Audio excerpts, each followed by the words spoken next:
When you have a hatchback, you have this idea of what if I could click a button on my key and my hatch opens without me even having to touch it. We achieved that today with the ECS Hatchpop kit as well as the rear wiper delete while we're in the area to keep this car looking super clean, OEM plus looking. You just saw the upgraded springs on the new struts, and to get this to work properly we're going to need an OBD11 device or something similar that we covered in the previous video so that we can code the car so that when you do press the button on your key it does release the latch all the way and your hatch can go up in the air and open seamlessly. When you open the trunk right now, if you give it a little bit of help it'll pull it all the way up, but we're gonna go ahead and replace these struts right here, and then they're gonna be way stronger, be spring loaded, and then when we click a button on our key the whole hatch pops up. So if you're at the grocery store walking out to your car, you can click it, it opens, set stuff in it, and then close it, and it's pretty slick. To do this job, the tools you're gonna need, we're gonna start with a T20 Torx bit, which we have on our gun over here. That's really important. We have our 10mm, of course, don't lose that. We've got a 13mm socket, we've got a little baby screwdriver, flathead, we've got another flathead, we've got a plastic pry tool. Now these are all the tools that we use. This is a puller device. This is not the right one. I have one linked in the description to Amazon that is specifically for windshield wipers. That'll make your life easier. Just get it, hang on to it. I'm gonna go buy one later today probably because it made our lives a little harder not having one. So we made this work, you're gonna see in the video. We have our 15mm wrench. We've got a ratcheting wrench, so that's nice to have. We've got our 3/8 ratchet with our 13 deep socket. So if you don't have guns like this, then you can use a regular ratchet and be completely well off. We have our magnetic bowl, and then we lost our O-ring for our windshield wiper delete, so we ended up using this little pick to get it. So just a bunch of little tools. I have a link in the description to some stuff and resources to get everything you need to get the job done, and this is everything we use for this. We're gonna start this process by doing the wiper delete first. Let's get the hard part out of the way. Randall's gonna walk us through. So this outside little plastic trim piece right here actually comes off, so you wanna essentially, let me put these down. Just want to pry from the bottom and then lift it up, and then these little hinges right here actually allow it to lock in. So kind of the course of events, remove the wiper from the outside, then we go on the inside, remove the plastic trim panel, and then we take out the motor and then put the plug in. 13mm. Sometimes these are almost pressed on. Wiggle it. Sometimes you gotta wiggle it. Tap this little piece right here.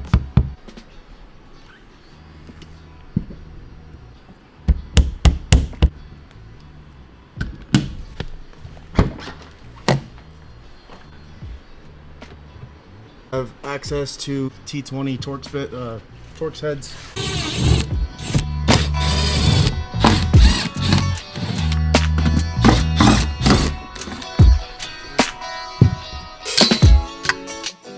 Don't be scared of removing these panels. They're not gonna break. I'll show you towards the end of the video how these work, what the style of clips are like compared to others.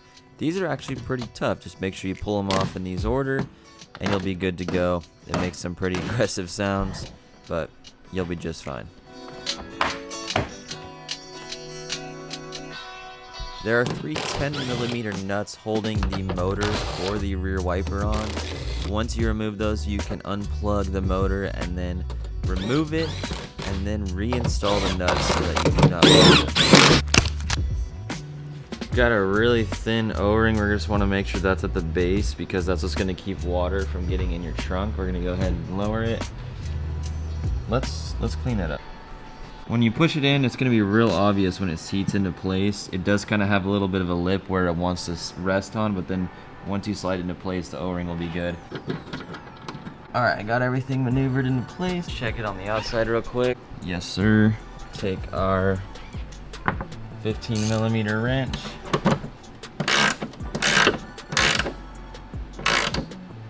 Nothing tight, just snug it up.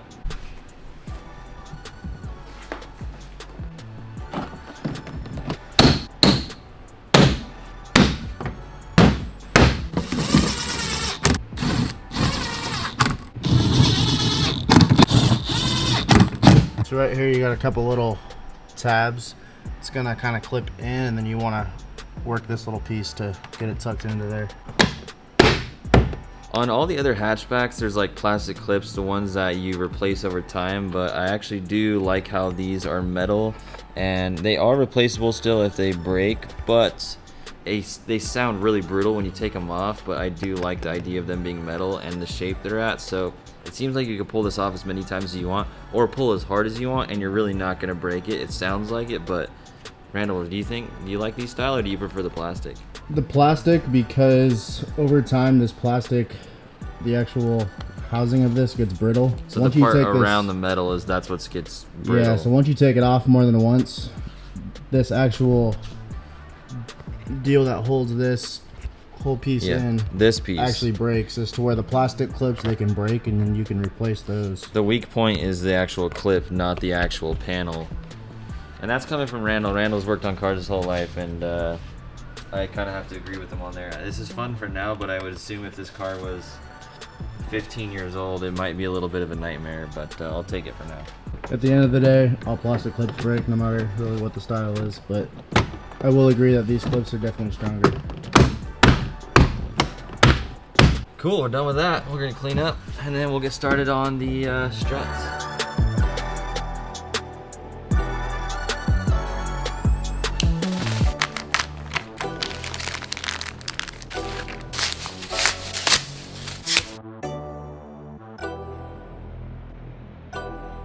So if you're doing this by yourself, I would recommend doing one at a time, because once both of these are off, obviously this trunk is going to fall down, and this is probably not very light. What you want to do is get a small flathead screwdriver, and you'll see right in here there's a little clip to where this, you don't have to pull this completely out. If you pry it too hard, these things will shoot off and go flying. So from right there, just lift up, then pull off. And you'll repeat for the other side.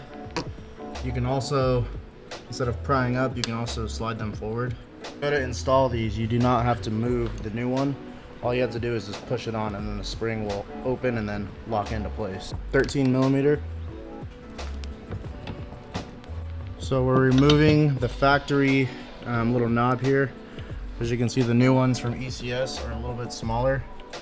So in order to compensate this extra, I'm assuming this extra spring, in order for it to shut properly, is why they include this smaller nipple. Go ahead and install the new one.